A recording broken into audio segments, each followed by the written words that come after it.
അനാദിയായും ശാശ്വതമായും ദൈവമായിരിക്കുന്ന ത്രിയേക ദൈവത്തെ ക്രിസ്തുവേശു മുഖാന്തരം ഞാൻ സ്തുതിക്കുന്നു, വാഴ്ത്തുന്നു.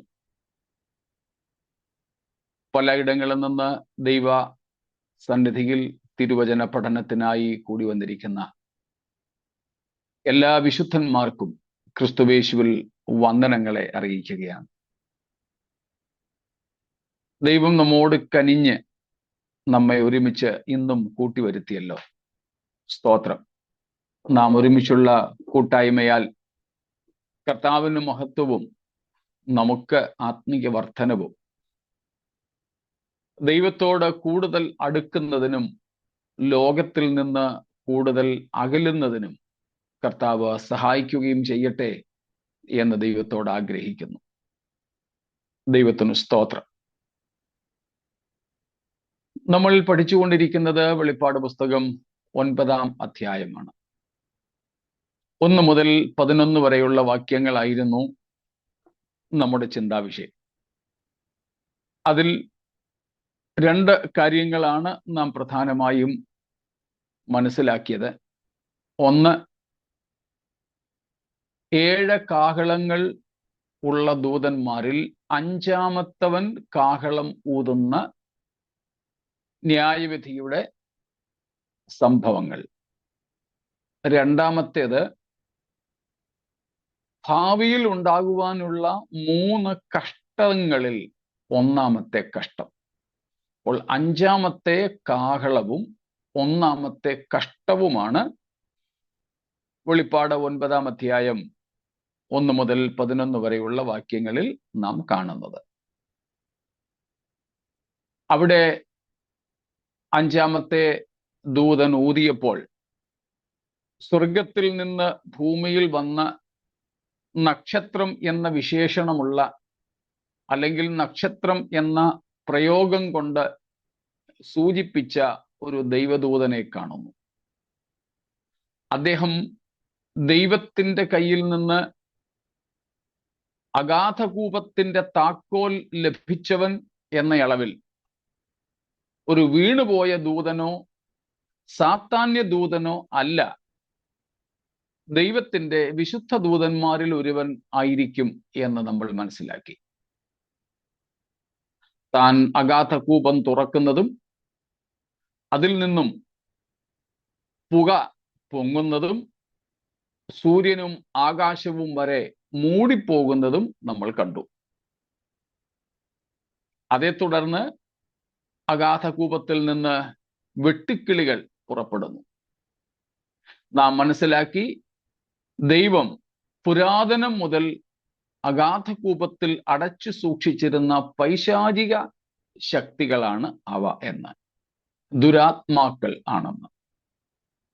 എന്നാൽ വെട്ടുക്കിളികൾ എന്ന സാദൃശ്യത്തിലൂടെ യോഹന്നാൻ ആ കാര്യം നമ്മെ വെളിപ്പെടുത്തുന്നു. അക്ഷരീയമായ വെട്ടുക്കിളികളല്ല അത് എന്ന് നമുക്ക് മനസ്സിലാക്കാം. കാരണം അഗാധകൂപത്തിൽ വർഷങ്ങളായി അടച്ച് വെട്ടുക്കിളികളെ സൂക്ഷിക്കേണ്ട ആവശ്യം ഇല്ല. കൂടാതെ അവിടെ നിന്നും ഉയർന്നു പൊങ്ങിയ പുകപടലങ്ങൾ, അങ്ങനെയുള്ള പുകയ്ക്കകത്ത് വെട്ടുക്കിളികൾ ജീവനോടിരിക്കുകയുമില്ല. പിന്നെ ആ വെട്ടുക്കിളികളുടെ ആഹാരം സാധാരണമായി ഉള്ളതുപോലെ പച്ചിലകളൊന്നും അല്ല.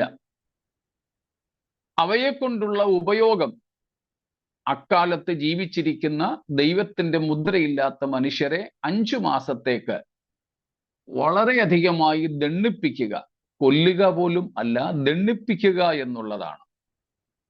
ഇങ്ങനെയുള്ള കാര്യങ്ങളാൽ അത് അക്ഷരാർത്ഥത്തിലെ വെട്ടുക്കിളികൾ അല്ലെങ്കിൽ വിട്ടിലുകൾ, ലോക്കസ് ഒന്നും അല്ലെന്ന് നമുക്ക് മനസ്സിലാക്കാം.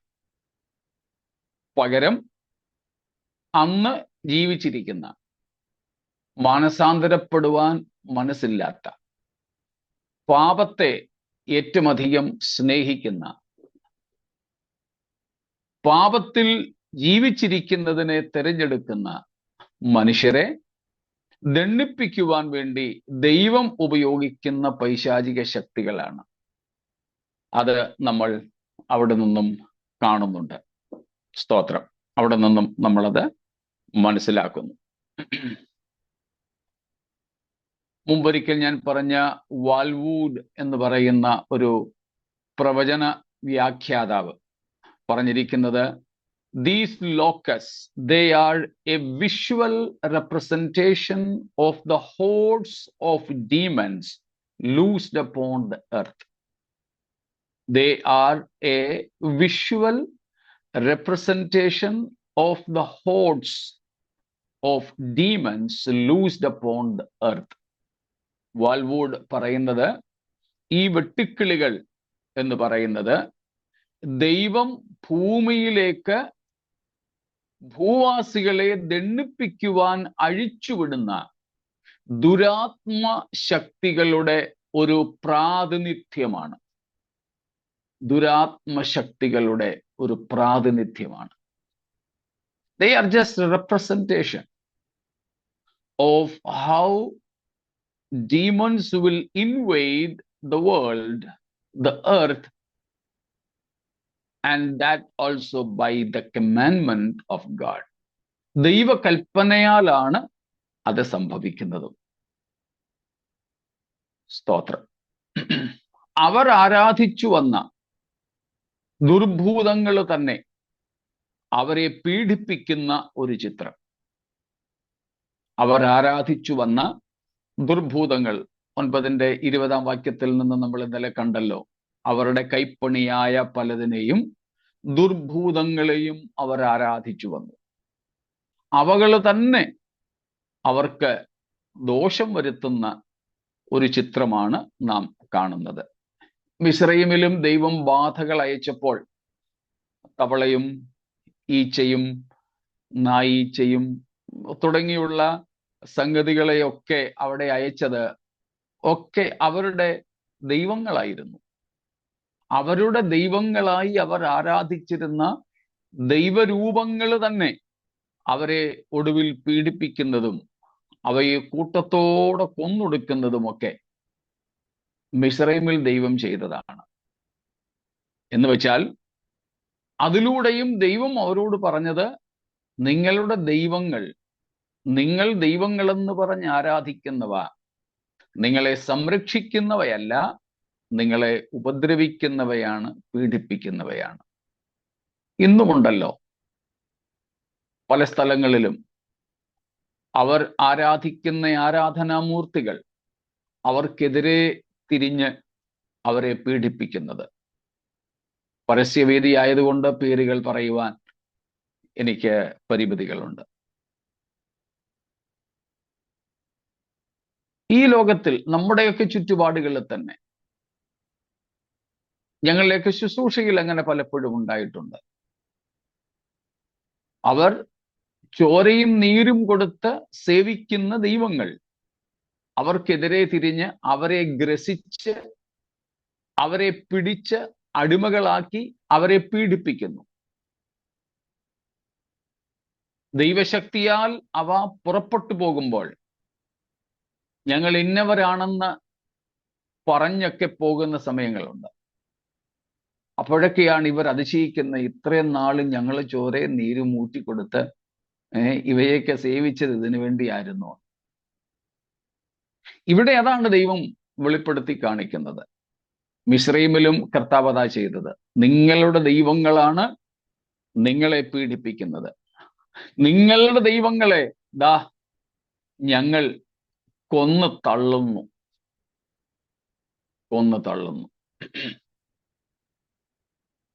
ഫെലിസ്ത്യരുടെ അനുഭവങ്ങളിലും അങ്ങനെ തന്നെയൊക്കെ ഉണ്ട്. അവിടേക്ക് പക്ഷെ ഞാൻ ഇപ്പോൾ പോകുന്നില്ല എന്ന് മാത്രം. അപ്പോൾ അങ്ങനെ ഈ വെട്ടുക്കിളികൾ, പ്രത്യേകിച്ച് അവിടെ അവയുടെ രാജാവിൻ്റെതെന്ന് പറയുന്ന പേരും നമ്മൾ കണ്ടു. ഗ്രീക്കുകാരുടെ ദൈവങ്ങളിൽ ചിലരുടെ പേരുകളാണവ. ഇപ്പൊ പല ആകൃതിയിലും പല പേരുകളിലും അറിയപ്പെടുന്ന ഈ പൈശാചിക ശക്തികൾ, പക്ഷെ അവയെ തന്നെ ദൈവം അവരുടെ ആരാധകരെ ദണ്ഡിപ്പിക്കുവാൻ, സത്യദൈവത്തെക്കുറിച്ച് ബോധ്യം നൽകുവാൻ ദൈവം ഉപയോഗിക്കുകയാണ്. നമ്മൾ അതാണ് ഇവിടെ കണ്ടുകൊണ്ടിരുന്നത്.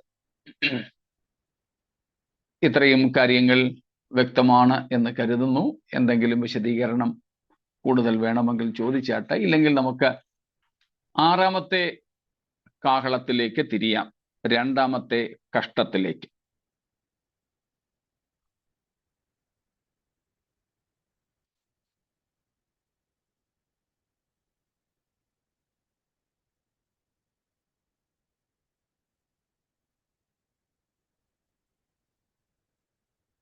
എങ്കിൽ നമുക്ക് അടുത്ത ഭാഗത്തേക്ക് പോകാം. അതാണ് 9-ാമത്തെ അധ്യായം 13 മുതൽ 21 വരെയുള്ള വാക്യങ്ങൾ.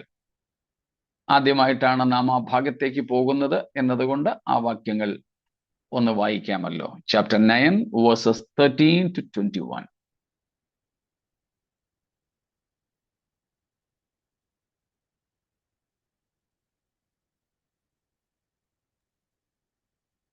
ആറാമത്തെ ദൂതൻ ഊതി. അപ്പോൾ ദൈവസന്നിധിയിലെ സ്വർണപീഠത്തിന്റെ കൊമ്പുകളിൽ നിന്ന് ഒരു ശബ്ദം കാഹളമുള്ള ആറാം ദൂതനോട്, യൂഫ്രട്ടീസ് എന്ന മഹാനദീതീരത്ത് ബന്ധിച്ചിരിക്കുന്ന 4 ദൂതന്മാരെയും അഴിച്ചുവിടുക എന്ന് പറയുന്നത് ഞാൻ കേട്ടു. ഉടനെ മനുഷ്യരിൽ 1/3 കൊല്ലുവാൻ ഇന്ന ആണ്ട്, മാസം, ദിവസം, നാഴികയ്ക്ക് ഒരുങ്ങിയിരിക്കുന്ന 4 ദൂതന്മാരെയും അഴിച്ചുവിട്ടു. കുതിരപ്പടയുടെ സംഖ്യ 10,000 മടങ്ങ് 20,000 എന്ന് ഞാൻ കേട്ടു. ഞാൻ കുതിരകളെയും കുതിരപ്പുറത്ത് ഇരിക്കുന്നവരെയും ദർശനത്തിൽ കണ്ടതെങ്ങനെയെന്നാൽ, അവർക്ക് തീ നിറവും രക്തനീലവും ഗന്ധകവർണവുമായ കവചം ഉണ്ടായിരുന്നു. കുതിരകളുടെ തല സിംഹങ്ങളുടെ തല പോലെ ആയിരുന്നു. വായിൽ നിന്ന് തീയും പുകയും ഗന്ധകവും പുറപ്പെട്ടു. വായിൽ നിന്ന് പുറപ്പെടുന്ന തീ, പുക, ഗന്ധകം എന്നീ 3 ബാധയാൽ മനുഷ്യരിൽ 1/3 മരിച്ചുപോയി.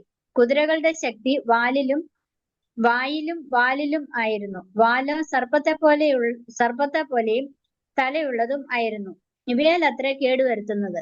ഈ ബാധകളാൽ മരിച്ചു പോകാത്ത ശേഷം മനുഷ്യരോ ദുർഭൂതങ്ങളെയും കാൺമാനും കേൾപ്പാനും നടപ്പാനും വഹിയാത്ത പൊന്ന്, വെള്ളി, ചെമ്പ്, കല്ല്, മരം ഇവ കൊണ്ടുള്ള ബിംബങ്ങളെയും നമസ്കരിക്കാതെ വണ്ണം തങ്ങളുടെ കൈപ്പണി വിട്ട് മാനസാന്തരപ്പെട്ടില്ല. തങ്ങളുടെ കൊലപാതകം, ക്ഷുദ്രം, ദുർനടപ്പ്, മോഷണം എന്നിവ വിട്ട് മാനസാന്തരപ്പെട്ടതുമില്ല. സ്തോത്രം.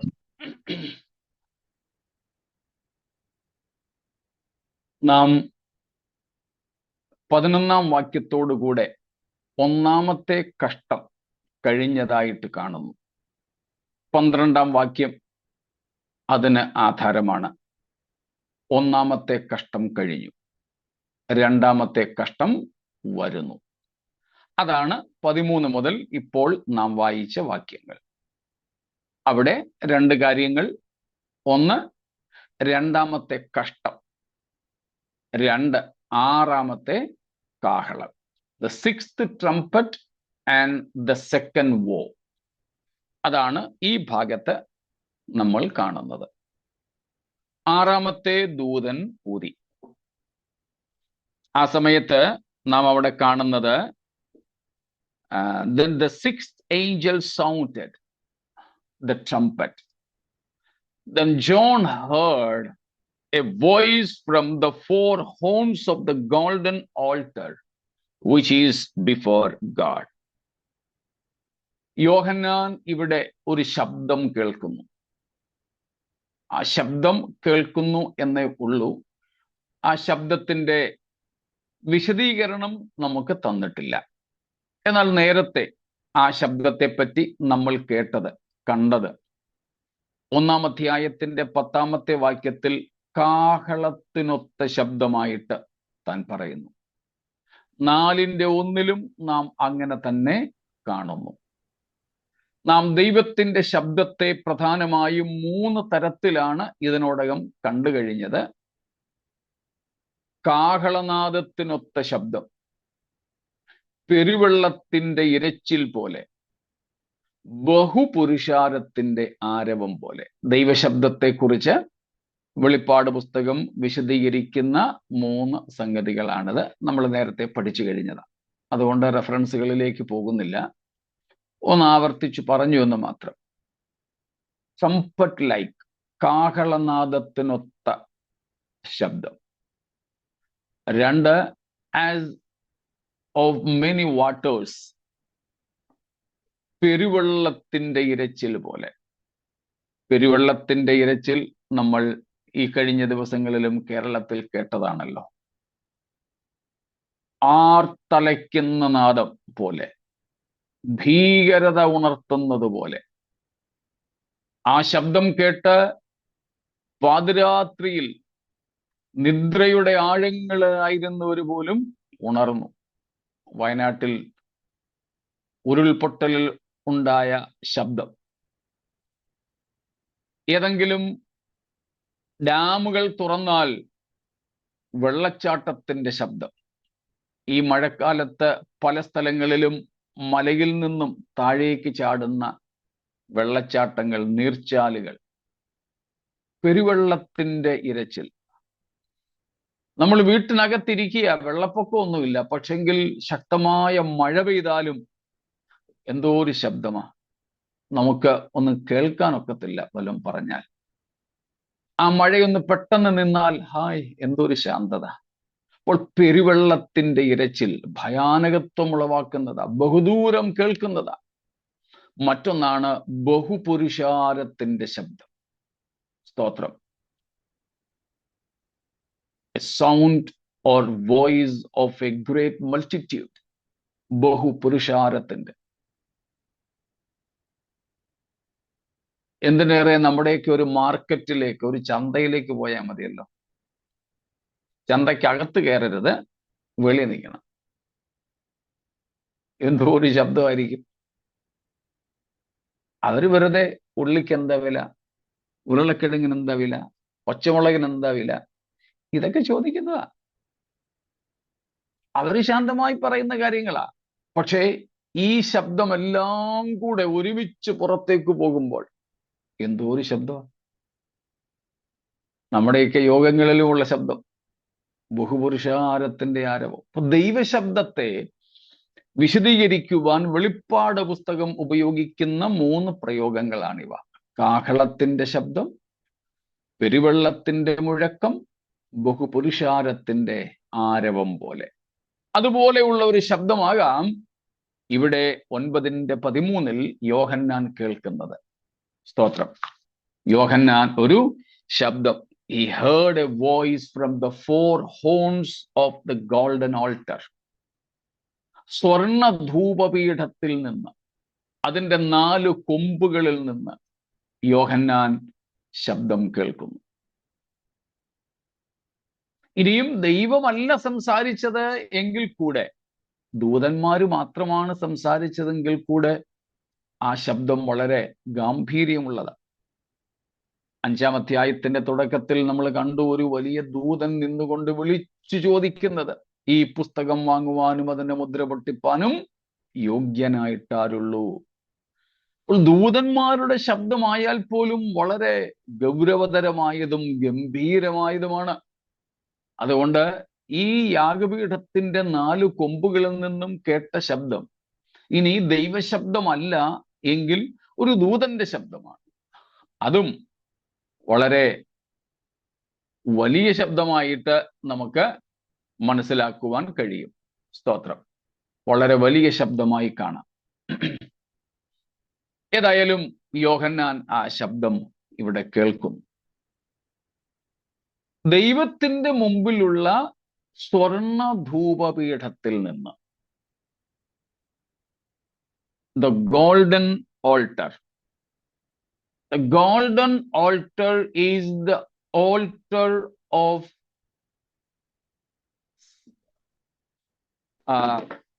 pure censer.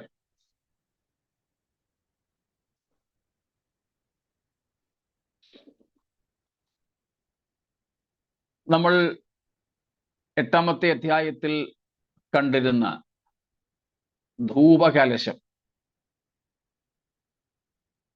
ആ ധൂപകലശം പോലെ, സെൻസർ പോലെ അവിടെ കാണുന്നതിൽ നിന്നാണ് ഇവിടെ ഈ 4 കൊമ്പുകൾ, യാഗപീഠം എന്ന് അവിടെ പറയുന്നത്. സ്തോത്രം. So they are the golden altar which is before God. They are the golden altar, the altar of incense. ധൂപപീഠമാണത്, ധൂപപീഠമാണ്. We already have seen this altar of incense is the representation of the prayers of the saints. വിശുദ്ധന്മാരുടെ പ്രാർത്ഥനയെ പ്രതിനിധീകരിക്കുന്ന, വിശുദ്ധന്മാരുടെ അർപ്പണങ്ങളെ പ്രതിനിധീകരിക്കുന്ന ഒരു യാഗപീഠമായി നമുക്കതിനെ കാണുവാൻ സാധിക്കും. സ്തോത്രം. The four horns, 4 കൊമ്പുകൾ നാം അവിടെ കാണുന്നു. ഈ കൊമ്പുകൾ ഈ യാഗപീഠത്തിന്റെ അല്ലെങ്കിൽ ഈ സ്വർണ ധൂപപീഠത്തിന്റെ 4 വശങ്ങളിലുമായിട്ടാണ് ഉണ്ടായിരുന്നത്. ഭൂമിയിൽ യെരുശലേം ദേവാലയത്തിൽ ഉണ്ടായിരുന്ന യാഗപീഠത്തിനും കൊമ്പുകളുണ്ട്, ഹോൺസ് ഉണ്ട്. ആ ഹോൺസിൽ, ആ കൊമ്പുകളിൽ യാഗരക്തം പുരട്ടാറുണ്ടായിരുന്നു. Sacrificial blood was applied to or applied upon these horns. And also in the Old Testament times, when a person was accused especially of murder, he could go and take hold of these horns, and the avenger could not kill him, and he had to go through trial, and then only he would either be spared or be given to the avenger. രക്തപ്രതികാരകനിൽ നിന്നും രക്ഷപ്പെടാനും ആൾക്കാർ ഓടി യാഗപീഠത്തിന്റെ കൊമ്പുകളെ പിടിക്കുക പതിവായിരുന്നു. അങ്ങനെ യാഗപീഠത്തിന്റെ കൊമ്പുകൾ യാഗരക്തം പുരട്ടുന്നതിനും കുറ്റവാളികൾ ഓടി വന്ന് പിടിച്ച് രക്ഷ നേടുന്നതിനും രക്തപ്രതികാരകനിൽ നിന്ന് മോചിതരാകുന്നതിനും ഒക്കെ നാം കണ്ടിട്ടുണ്ട് യാഗപീഠത്തിന്റെ കൊമ്പുകൾ. അതുപോലെ സമാഗമന കൂടാരത്തിൽ വെച്ച് യാഗപീഠം എടുത്തുകൊണ്ട് പോകുന്നതിനും മറ്റും ഈ കൊമ്പുകൾ ഉപയോഗപ്രദമായിരുന്നു. അപ്പോൾ ഈ നിലയിൽ ഹോൺസ് അല്ലെങ്കിൽ കൊമ്പുകളെ നമുക്ക് കാണുവാനായിട്ട് സാധിക്കും. സ്തോത്രം. അവിടെ നിന്നും യോഹന്നാൻ ഈ ശബ്ദം കേൾക്കുകയാണ്. That means again, along with chapter 8, we can understand that the prayers of the saints play a particular role in these end time events. യാഗപീഠത്തിന്റെ കൊമ്പുകളിൽ നിന്നും ഈ ശബ്ദം കേൾക്കുന്നതിനാൽ നമുക്ക് മനസ്സിലാക്കുവാൻ കഴിയുന്നു, വിശുദ്ധന്മാരുടെ പ്രാർത്ഥനയുമായി ബന്ധപ്പെട്ടതാണ് ഈ സ്വർണ ധൂപപീഠം. അതുകൊണ്ട് ഈ അന്ത്യകാല സംഭവങ്ങളിൽ വിശുദ്ധന്മാരുടെ പ്രാർത്ഥനയ്ക്ക് ഒരു പങ്കുണ്ട്. അത് മുമ്പും നമ്മൾ പഠിച്ചിരുന്നല്ലോ, അതുകൊണ്ട് വിശദീകരണം വേണ്ട എന്ന് കരുതുന്നു. നാം ഉൾപ്പെടെ, ഇന്ന് ജീവിച്ചിരിക്കുന്ന വിശുദ്ധന്മാരുൾപ്പെടെ, ഒരുപക്ഷെ പഴയ നിയമകാലത്ത് ജീവിച്ചിരുന്ന വിശുദ്ധന്മാരുൾപ്പെടെ, പ്രത്യേകിച്ച് മഹാപീഡന കാലത്തെ വിശുദ്ധന്മാരുടെ പ്രാർത്ഥന, അവകൾക്ക് ഉത്തരം ലഭിക്കുന്ന നാളുകളാണ് ഈ അന്ത്യനാളുകൾ. പ്രത്യേകിച്ച് പ്രതികാരത്തിന് വേണ്ടിയുള്ള അവരുടെ കഷ്ടതകൾ നിമിത്തമുള്ള നിലവിളികൾക്ക് ദൈവം മറുപടി നൽകുവാൻ പ്രതികാരകനായി എഴുന്നേൽക്കുന്ന നാളുകൾ. These are the prayer answering days, these last days during the time of Antichrist, tribulation or great tribulation. That is a particular time of answering the prayers and cries of God's people particularly during the time of tribulation, but in general, God's people ever lived on earth, beginning from the Old Testament periods. നമ്മൾ നേരത്തെ പഠിച്ചതുപോലെ ഇന്ന് നമ്മുടെ പ്രാർത്ഥനകൾക്ക് മറുപടി എല്ലാറ്റിനും ലഭിക്കുന്നില്ല. ഒരുപക്ഷെ നമ്മുടെ ആയുഷ്കാലത്തും എല്ലാ പ്രാർത്ഥനയ്ക്കും മറുപടി ലഭിച്ചുവെന്ന് വരില്ല. ചില പ്രാർത്ഥനകൾക്ക് മറുപടി ചിലപ്പോൾ കാണാതെ നമ്മുടെ കണ്ണടയത്തില്ല, അത് സത്യമാണ്. എന്നാൽ എല്ലാ പ്രാർത്ഥനയ്ക്കും നമ്മുടെ ആയുഷ്കാലത്ത് തന്നെ ഉത്തരം ലഭിക്കുകയില്ല എന്ന് വിചാരിച്ച് പ്രാർത്ഥന മുടക്കരുത്. പ്രാർത്ഥിച്ചുകൊള്ളുക. നമുക്ക് നിത്യതയിൽ എത്തിയ ശേഷവും അതിൻ്റെ പല ഉത്തരങ്ങൾ ലഭിക്കും. ചിലപ്പോൾ ചിലരുടെ രക്ഷയ്ക്ക് വേണ്ടിയാകാം നാം പ്രാർത്ഥിക്കുന്നത്. നമ്മുടെ ആയുഷ്കാലത്ത് അവർ രക്ഷിക്കപ്പെട്ട് നാം കണ്ടെന്ന് വരില്ല. പക്ഷേ നിത്യതയിൽ നാം രക്ഷയ്ക്ക് വേണ്ടി പ്രാർത്ഥിച്ച പലരും ഉണ്ടാവും നമ്മോടുകൂടെ, കർത്താവിനോടുകൂടെ. അത് നമുക്ക് ആനന്ദകരമാണ്, പ്രശംസാകിരീടമായിരിക്കും. സ്തോത്രം. We may be praying for so many people, for their salvation, for their repentance. Maybe our family members, our neighbors, maybe people unknown to us, unreached. Sometimes during our lifetime, we may not see the answers, their repentance, their salvation, they coming to Christ. We may not see. But in eternity, we can see many of them will be there with us before the very literal presence of God. That will be serving as the crowns of joy for us. നമ്മുടെ പ്രശംസാ കിരീടങ്ങളായി അനേകര് കാണും.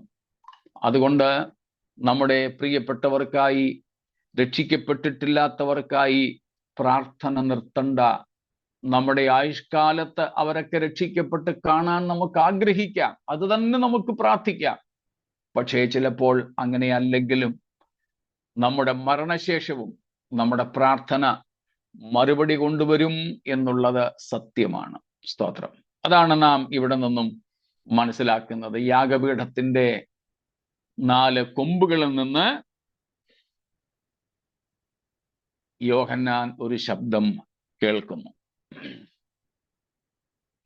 Now verses 14 and 15, 14-15 വാക്യങ്ങൾ, it speaks about the angels and their missions. അവിടെ നമുക്ക് ചില ദൂതന്മാരെയും അവരെ ദൈവം ഏൽപ്പിക്കുന്ന ചില ദൗത്യങ്ങളെയും കാണാം. സ്തോത്രം. അവിടെ 6ാമത്തെ ദൂതൻ ഊതിയപ്പോൾ കേൾക്കുന്ന ഒരു ശബ്ദമാണ്. സ്തോത്രം. 4 വേറെ ദൂതന്മാരെ നമ്മൾ അവിടെ കാണും.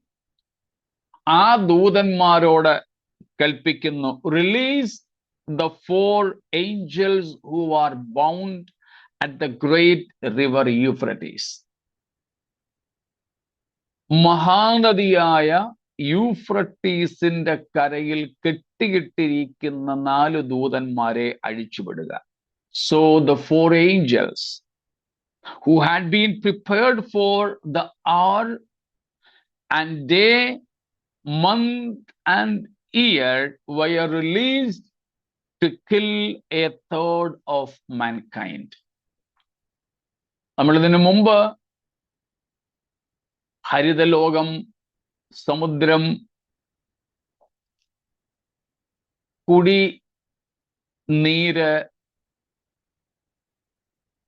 ഇങ്ങനെയൊക്കെയുള്ള 3-1 മരിക്കുന്നതായി കണ്ടിരുന്നു.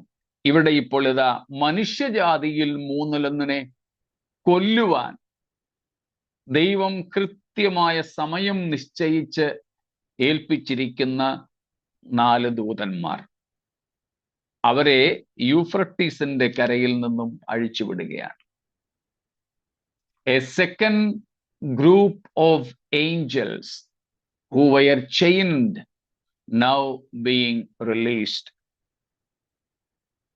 ബന്ധിതരായിരുന്ന ആദ്യത്തെ ഒരു കൂട്ടർ ദൂതന്മാരെ നമ്മൾ കണ്ടു, അല്ലെങ്കിൽ ദുരാത്മാക്കളെ കണ്ടു 9-ന്റെ ആദ്യ ഭാഗങ്ങളിൽ.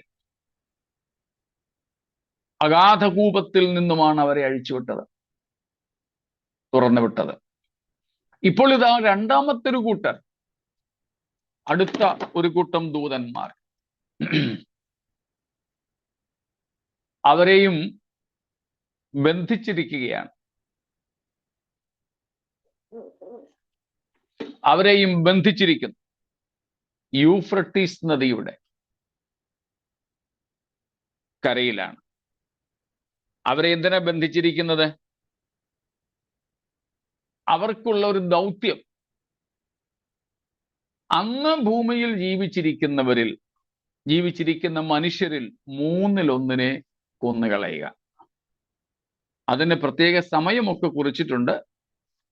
ആ സമയമൊന്നും നമുക്കറിഞ്ഞുകൂടാ, നമുക്കറിയേണ്ട ആവശ്യവുമില്ല. ആ സമയത്തിനനുസരിച്ച് ആണ്ടും മാസവും തീയതിയും ഒക്കെ അവിടെ ഉണ്ട്. ഇന്ന ആണ്ട്, ഇന്ന മാസം, ഇന്ന ദിവസം, ഇന്ന നാഴികയ്ക്ക് ഒരുങ്ങിയിരുന്ന 4 ദൂതന്മാരെയും അഴിച്ചുവിട്ടു.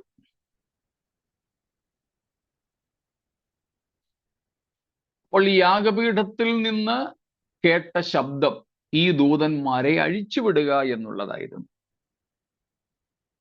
അവയെ അഴിച്ചുവിട്ടു.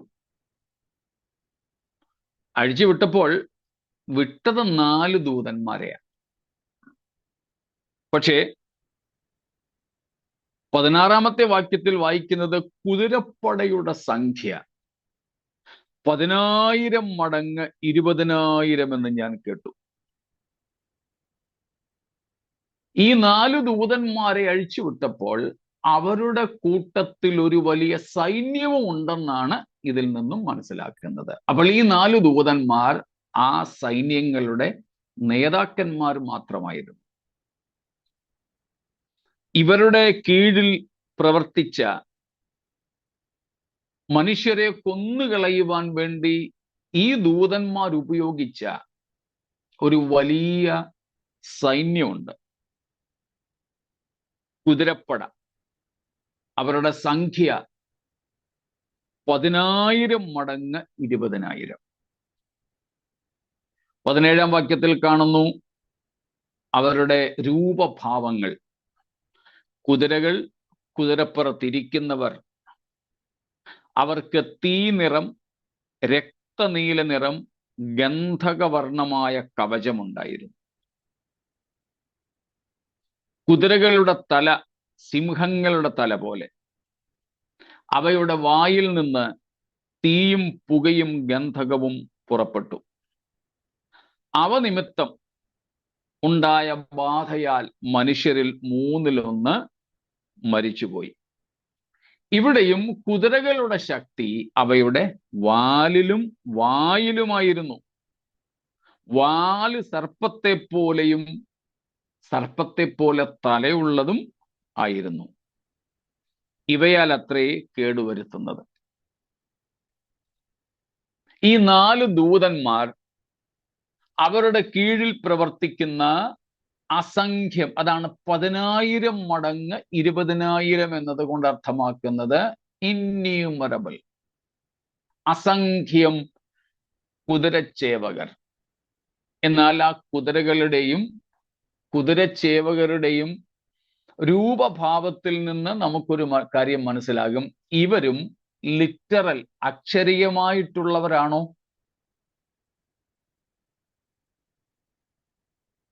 അല്ല. അക്ഷരീയമായ കുതിരകളും കുതിരച്ചേവകരും കാവൽറി, കുതിര പടയും ഒന്നുമല്ല. പകരം ഇവയും ദുരാത്മ സംഘമാണ്, പൈശാചിക ദൂതന്മാരുടെ സംഘമാണ്. ഇവർ മനുഷ്യരല്ല, അക്ഷരീയമായ പടയാളികളല്ല, അക്ഷരീയമായ കുതിരകളുമല്ല. അതുകൊണ്ടാണ് ആ വിധത്തിലുള്ള വർണ്ണനകളൊക്കെ.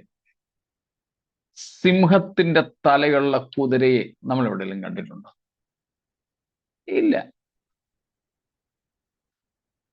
അവയുടെ വേഗത കാണിക്കാൻ വേണ്ടി കുതിരയെ, അവയുടെ ശക്തി കാണിക്കാൻ വേണ്ടി കുതിരയെ എടുത്തു പറയുന്നു. അവയുടെ രൗദ്രത, അവരുടെ ഭീകരമായ മുഖം കാണിക്കാൻ വേണ്ടി സിംഹത്തെയും എടുത്തു പറയുന്നു. കാട്ടുമൃഗങ്ങളിൽ രാജാവാണല്ലോ സിംഹം. അവയേക്കാൾ ഏറെ വലിപ്പമുള്ള ആനയും കാട്ടുപോത്തും കാണ്ടാമൃഗവും ഹിപ്പോപ്പൊട്ടാമസും ഉൾപ്പെടെയുള്ള മൃഗങ്ങളെ വേട്ടയാടുന്നവയാണവ. അവയുടെ ബലവും കരുത്തും ധൈര്യവും അജയ്യതയും അതിൽ വെളിപ്പെടുന്നു. കുതിരയും വേഗതയുടെയും ശക്തിയുടെയും പ്രതീകമാണ്. ഹോഴ്സ് പവർ കൊണ്ടാണല്ലോ സയൻസ് ലോകവും ശക്തിയെ അളക്കുന്നത്. ഹോഴ്സ് പവർ, കുതിരശക്തി എന്നാണല്ലോ ശക്തിയുടെ അളവുകോൽ, മാനദണ്ഡം. അപ്പോൾ കുതിരകളും വേഗതയെയും ശക്തിയെയും കുറിക്കുന്നവയാണ്. സ്വിഫ്റ്റ്നെസ്. അപ്പോൾ ഇവയും ചൂണ്ടിക്കാണിക്കുന്നത് അക്ഷരീകമായ ഒരു പടസമൂഹത്തെ അല്ല, അല്ലെങ്കിൽ ഒരു സൈന്യത്തെ അല്ല. പൈശാചിക ശക്തികളാണ് ഇവയെല്ലാം എന്ന് നമുക്ക് മനസ്സിലാക്കാം.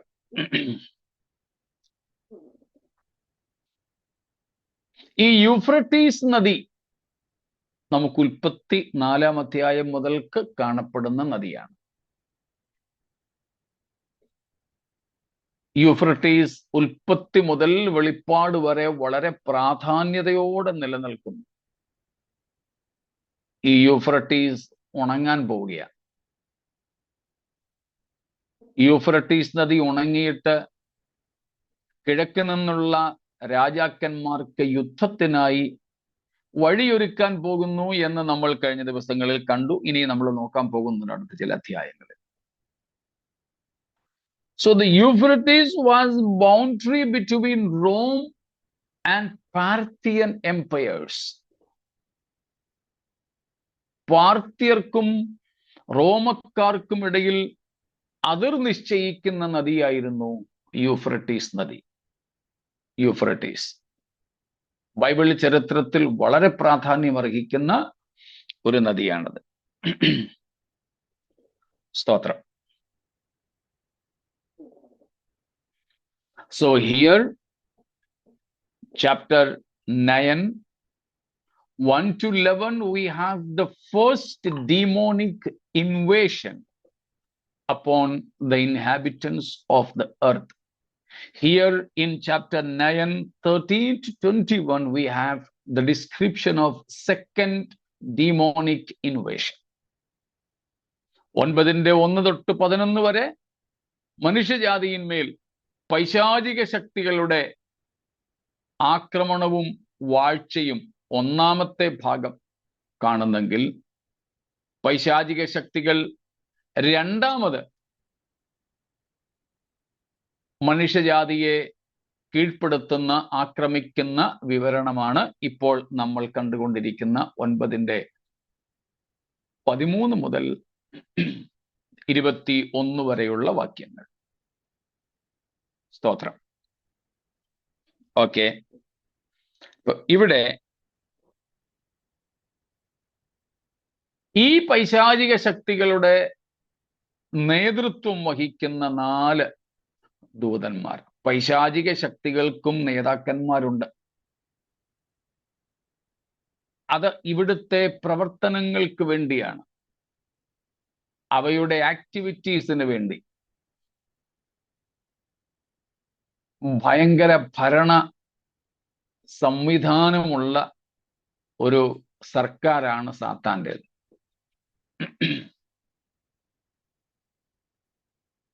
നരകത്തിൽ സാത്താനോ സാത്താന്യ ദൂതന്മാർക്കോ അധികാരമൊന്നുമില്ല. നമ്മൾ കഴിഞ്ഞ ദിവസം കണ്ടതുപോലെ നരകത്തിലും രാജ്യത്വം നടത്തുന്നത്, ഭരണം നടത്തുന്നത് നമ്മുടെ ദൈവമാണ്. എന്നാൽ ഈ ഭൂമിയിൽ പൈശാചിക പ്രവർത്തികൾക്ക് ചുക്കാൻ പിടിക്കാൻ പൈശാചിക ഭരണ സംവിധാനത്തിൽ നേതാക്കന്മാരുണ്ട്. Hierarchical levels are there in the demonic government for a good governors among them. And Satan is their king or their god as far as worldly demonic government is concerned. ലോകത്തിലെ സാത്താന്യ സർക്കാരിന്റെ ഘടന നോക്കിയാൽ സാത്താനാണ് അവരുടെ തല, സാത്താനാണ് അവരുടെ രാജാവ്, അവരുടെ ദൈവം. He is called the prince. എഫേസ്യർ 2:1 വാക്യം, സോറി 2 വാക്യം ഒന്ന് വായിച്ചാട്ടെ. Ephesians chapter 2 verse 2.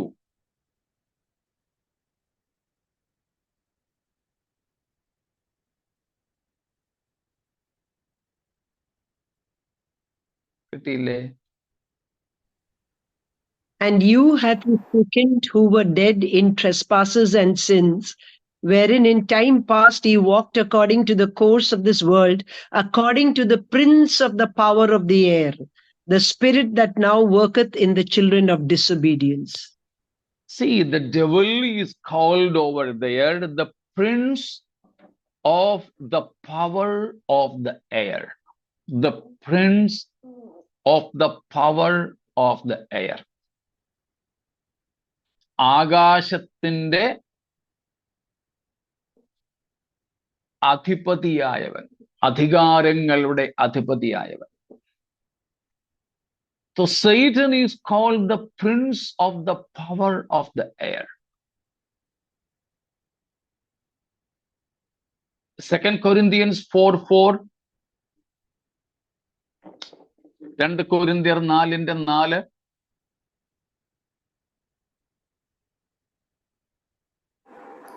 ദൈവപ്രതിമയായ ക്രിസ്തുവിന്റെ തേജസ്സുള്ള സുവിശേഷത്തിന്റെ പ്രകാശനം ശോഭിക്കാതിരിക്കുവാൻ ഈ ലോകത്തിന്റെ ദൈവം അവിശ്വാസികളുടെ മനസ്സ് കുരുടാക്കി.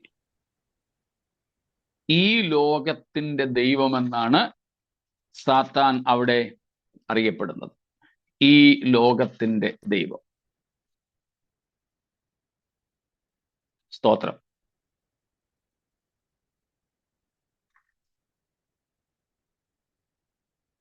അതുപോലെ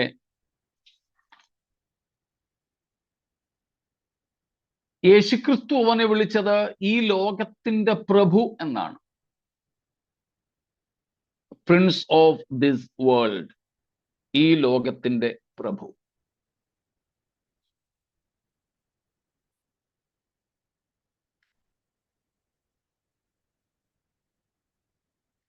യോഹന്നാന്റെ സുവിശേഷം 16 അധ്യായത്തിന്റെ 9, 10, 11 വാക്യങ്ങളിൽ നമുക്ക് പരിചയമുള്ള ഒരു വചനമുണ്ട്. പരിശുദ്ധാത്മാവിന്റെ ലോകത്തോടുള്ള ബന്ധത്തിലെ പ്രവൃത്തി. എടുത്തെങ്കിൽ വായിച്ചോളൂ. അവർ John എന്നിൽ 16, 9, 10 and 11. അവർ എന്നിൽ 8 തൊട്ട് വായിച്ചോളൂ. 8 തൊട്ട് വായിച്ചു. അവൻ വന്ന് പാപത്തെക്കുറിച്ചും നീതിയെക്കുറിച്ചും ന്യായവിധിയെക്കുറിച്ചും ലോകത്തിന് ബോധം വരുത്തും.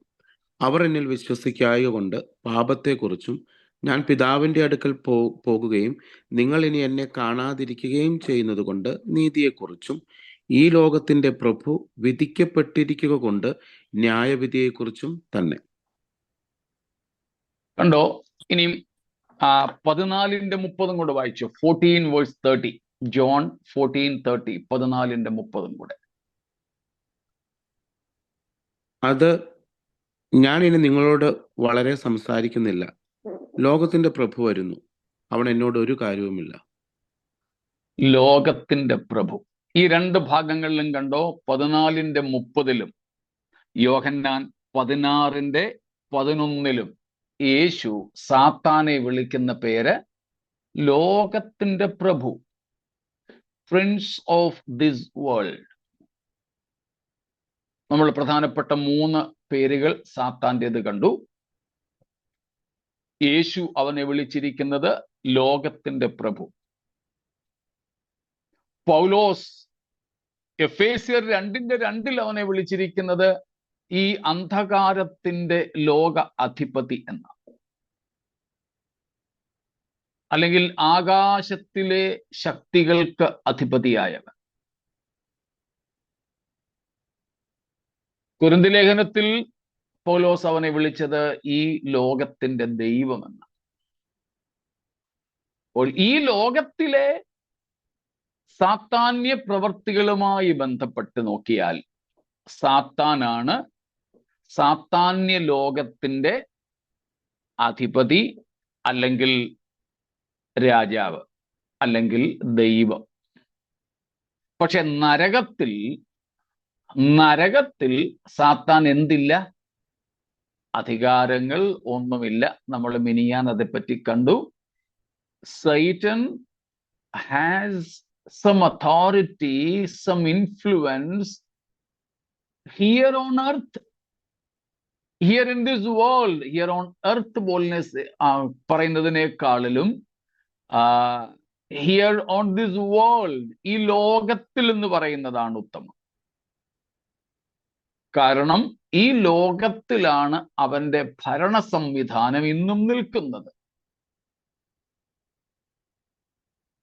As long as the devil is active on this world, he has a system of government, and that system of satanic government is often and simply addressed in the Bible as the world or this world. As far as this satanic kingdom is concerned, he is the king or the prince of the power of the air, or he is the prince of darkness. മനസ്സിലാവുന്നുണ്ടായിരിക്കുമല്ലോ. ഈ ലോകത്തിൽ സാത്താന്യമായ ഒരു ഭരണ സംവിധാനം നിലനിൽക്കുന്നുണ്ട്. സ്തോത്രം. ഈ ലോകത്തിൽ സാത്താന്യമായ ഒരു ഭരണ സംവിധാനമുണ്ട്. അതുകൊണ്ടാണ് സാത്താനെ ഈ ലോകത്തിന്റെ ദൈവമെന്ന് പൗലോസ് വിളിച്ചത്. 1 യോഹന്നാൻ 5:18 അതുകൊണ്ടാണ് പറഞ്ഞത് മുഴു ലോകവും, ബാക്കി നിങ്ങൾ പറഞ്ഞു,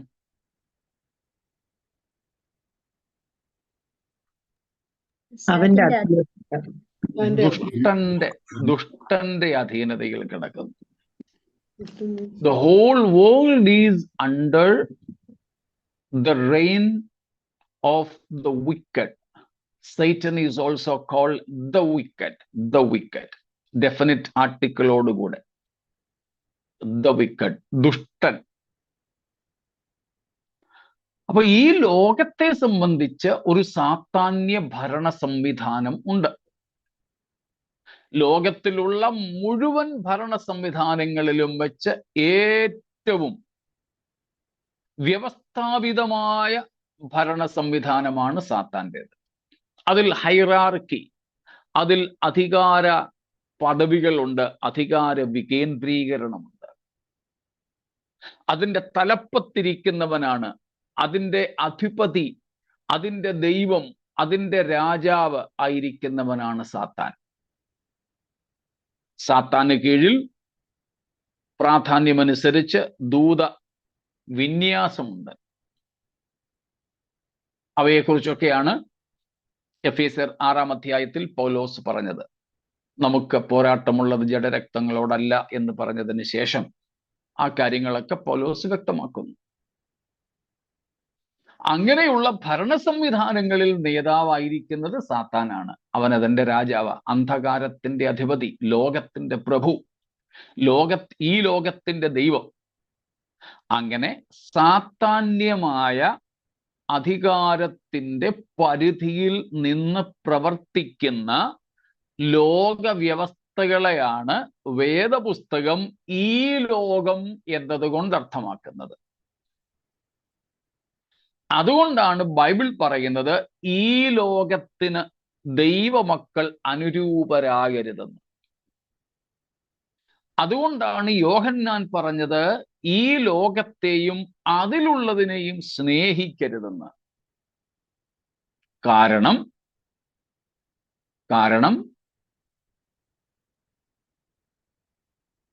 പറയാമോ? Because the devil is having authority over every system in the world. Okay, മറ്റെന്തെങ്കിലും കാരണം? അല്പം കൂടെ നേരിട്ട് പറയാവുന്ന ഒരു കാരണം?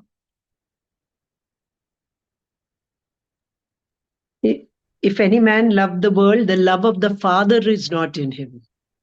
Of course. One more step ahead.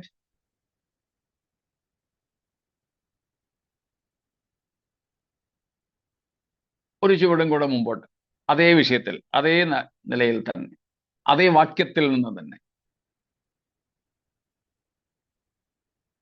1 Yohannan 2:15. We come, okay. 1 John 2:15-16.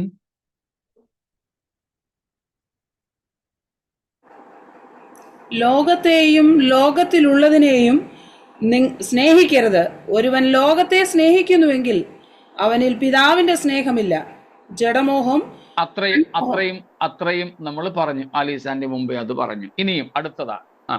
ജഡമോഹം, കൺമോഹം, ജീവനത്തിന്റെ പ്രതാപം, ഇങ്ങനെ ലോകത്തിലുള്ളതെല്ലാം പിതാവിൽ നിന്നല്ല ലോകത്തിൽ നിന്നത്രേ ആകുന്നു.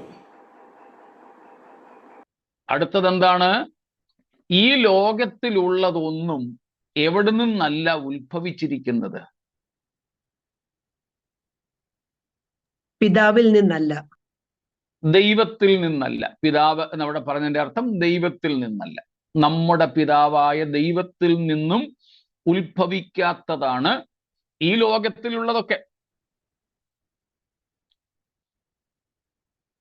ഇന്ന് ധാരാളം പെന്തക്കോസ്തുകാരുൾപ്പെടെ ഫിലിം കാണുന്നവരാ, സിനിമ കാണുന്നവരാ, സീരിയലുകൾ കാണുന്നവരാ, കോമഡി ഷോസ് കാണുന്നവരാ.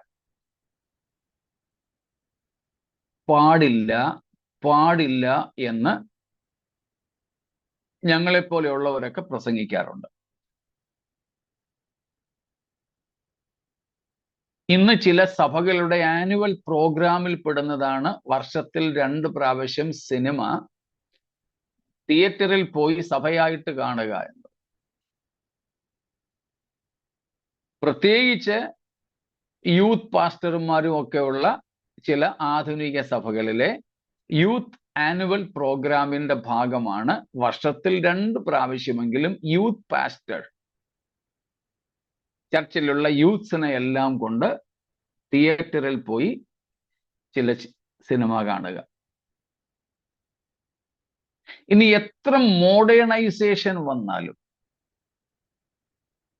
എത്ര ആധുനികതയും പോസ്റ്റ് മോഡേണിസം, അത്യാധുനികതയും വന്നാലും, ഞങ്ങളെപ്പോലെയുള്ള പഴഞ്ചൻ ഉപദേശിമാര് പറയും പാടില്ല, അത് പാപം. പാപമെന്ന് പറയാൻ അതിൻ്റെ കണ്ടന്റ് നമ്മൾ നോക്കുന്നതിന് മുമ്പ് തന്നെ അതിനെ മൊത്തം പാപമെന്ന് പറയാനുള്ള കാരണം ഇവിടെ പറയുന്നതാണ്. എന്താ? ഇതിൻ്റെ ഉത്ഭവം ദൈവത്തിൽ നിന്നല്ല.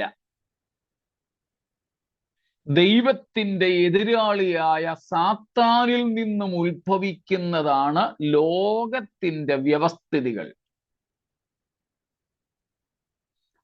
അതിൽ തന്നെ പാപമെന്ന് നമുക്ക് തോന്നാത്തതും പ്രയോജനകരമെന്ന് തോന്നുന്നതുമായ പലതും ഉണ്ടായാലും അത് സാത്താന്യമാണെന്നും തന്നിമിത്തം പാപമാണെന്നും ദൈവമക്കൾ തിരിച്ചറിയണം.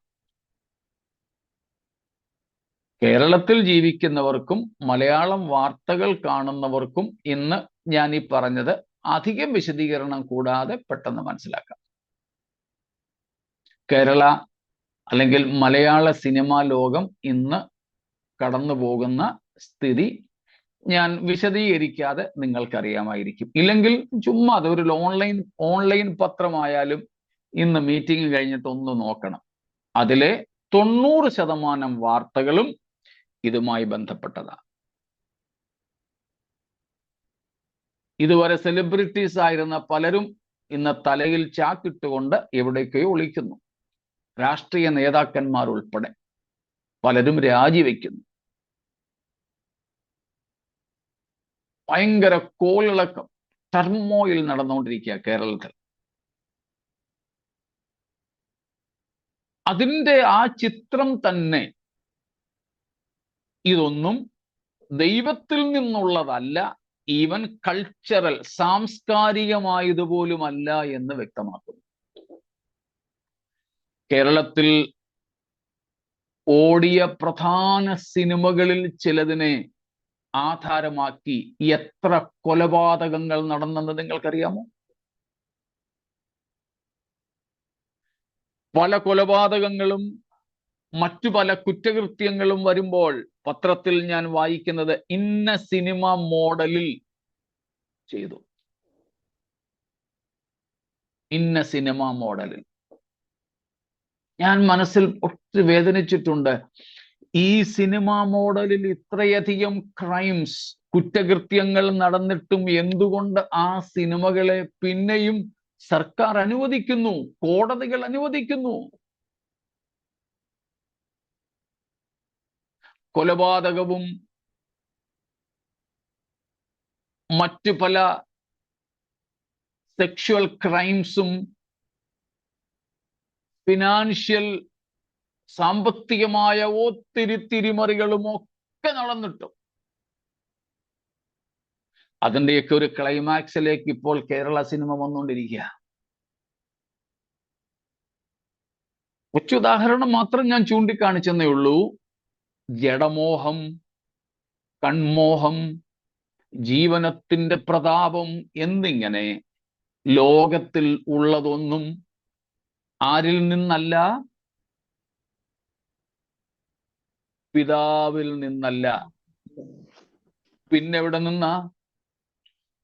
ലോകത്തിൽ നിന്നത്രേ. ആരായി ലോകത്തിന്റെ നടത്തിപ്പ്? ഈ ലോകത്തിന്റെ ദൈവമായ സാത്താൻ. അവൻ എന്തെല്ലാം കാര്യങ്ങൾ ലോകത്തിൽ അവതരിപ്പിക്കുന്നു, എന്തെല്ലാം കാര്യങ്ങൾ. അതിൽ ചിലതൊക്കെ നമുക്കും ജീവിക്കുവാൻ ആവശ്യമായ ഘടകങ്ങളാണ്. പക്ഷേ അവയെ വളരെ വിവേചന ബുദ്ധിയോടെ തെരഞ്ഞെടുത്തില്ലെങ്കിൽ നാമും അവന്റെ ഇരകളായിട്ട് മാറും. അതുകൊണ്ടാ നാം എഫേസ്യർ 2 ആദ്യ ഭാഗത്ത് വായിച്ചത്, അവയിൽ നിങ്ങളും മുൻപേ, ബാക്കി പറയാമോ?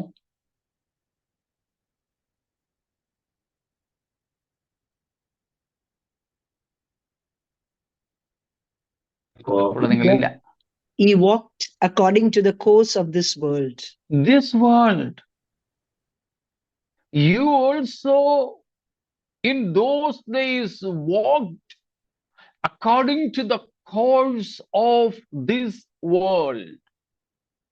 അവയിൽ നിങ്ങളും മുമ്പേ ഈ ലോകത്തിന്റെ കാലഗതിക്കനുസരിച്ച് ജീവിച്ചിരുന്നു, അല്ലെ നടന്നിരുന്നു.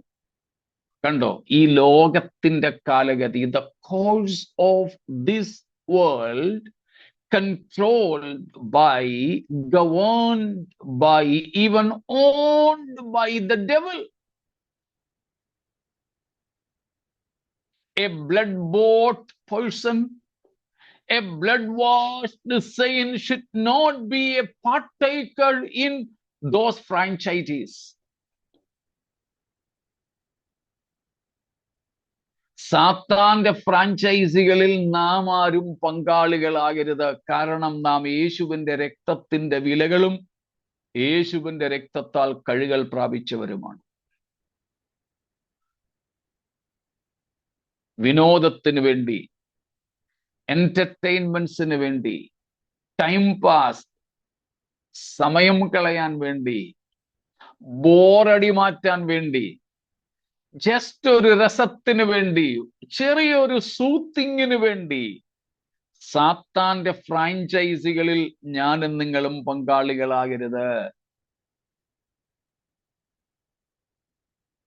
Praise God. Entertainment is a demonic, satanic substitute for divine joy. സ്വർഗീയ ആനന്ദത്തിന്റെ, രക്ഷയുടെ സന്തോഷത്തിന്റെ സാത്താൻ കൊണ്ടുതരുന്ന പകരമായ സംഗതിയാണ്, സബ്സ്റ്റിറ്റ്യൂട്ടാണ് നമ്മുടെ വിനോദങ്ങൾ. നാം അതിന്റെ പങ്കാളികളാകരുത്. സ്തോത്രം. ഇത്രയും മനസ്സിലായോ? ഈ പറഞ്ഞു വന്നത് സാത്താന്യ ലീഡർഷിപ്പ്, നേതൃത്വത്തെ പറ്റി പറയാനാണ്. പ്രത്യേകിച്ച് നാം വെളിപ്പാട് 9-ാമത്തെ അധ്യായത്തിന്റെ 14 മുതലുള്ള വാക്യങ്ങളിൽ കണ്ടു 4 പ്രധാനപ്പെട്ട ദൂതന്മാർ. അവ ദൈവദൂതന്മാരല്ല. യൂഫ്രട്ടീസ് നദിയുടെ കരയിൽ എവിടെയോ ദൈവം ബന്ധിച്ചിട്ടിരുന്ന പൈശാചിക ദൂതന്മാരാണ്. എന്നാൽ അവർ ഈ പൈശാചികതകളുടെ നേതൃത്വത്തിലുള്ളവരാ. സാത്താന് കീഴേ ഉള്ളവർ സാധാരണ ദുരാത്മാക്കൾക്ക് മീതെയുള്ള ലീഡേഴ്സാ, നേതാക്കന്മാരാ. അവരുടെ കീഴിലുള്ള അസംഖ്യം സാത്താന്യ ദൂതന്മാരെ കുറിച്ചാണ് താഴെ കുതിരപ്പടകളുടെയൊക്കെ വിശദീകരണത്തിൽ കണ്ടത്. അത് നമ്മൾ പഠിച്ചപ്പോഴാ പറഞ്ഞത്, ഈ ലോകത്തിൽ പൈശാചിക ശക്തികളുടെ പ്രവർത്തന വിധം ഭയങ്കര ആസൂത്രിതമാണ്. പക്ഷെ നരകത്തിൽ സാത്താന് ലീഡർഷിപ്പ് ഇല്ല, ഈ ലോകത്തിലുണ്ട്. ഈ ലോകത്തിൽ നമ്മൾ പാർക്കുമ്പോൾ തന്നെ സാത്താന്യ അധികാരത്തെ മനഃപൂർവം ഉപേക്ഷിച്ച് യേശുക്രിസ്തുവിന്റെ കർത്തൃത്വത്തിന് സ്വയം നമ്മെ വിധേയപ്പെടുത്തി യേശു നമ്മുടെ കർത്താവായി നാം ജീവിക്കുന്നതാണ് യഥാർത്ഥ ക്രിസ്തീയ ജീവിതം. ആ ക്രിസ്തീയ ജീവിതത്തിനായി നമുക്ക് നമ്മെ തന്നെ സമർപ്പിക്കാം. നമ്മുടെ സമയം തീർന്നതുകൊണ്ട് ഇവിടെ നിർത്തുന്നു. ഇത്രയും പറഞ്ഞ കാര്യങ്ങളിൽ എന്തെങ്കിലും അത്യാവശ്യം വിശദീകരണം വേണമെങ്കിൽ ചോദിക്കാം, ഇല്ലെങ്കിൽ നമുക്ക് ഇന്നിവിടെ നിർത്താം.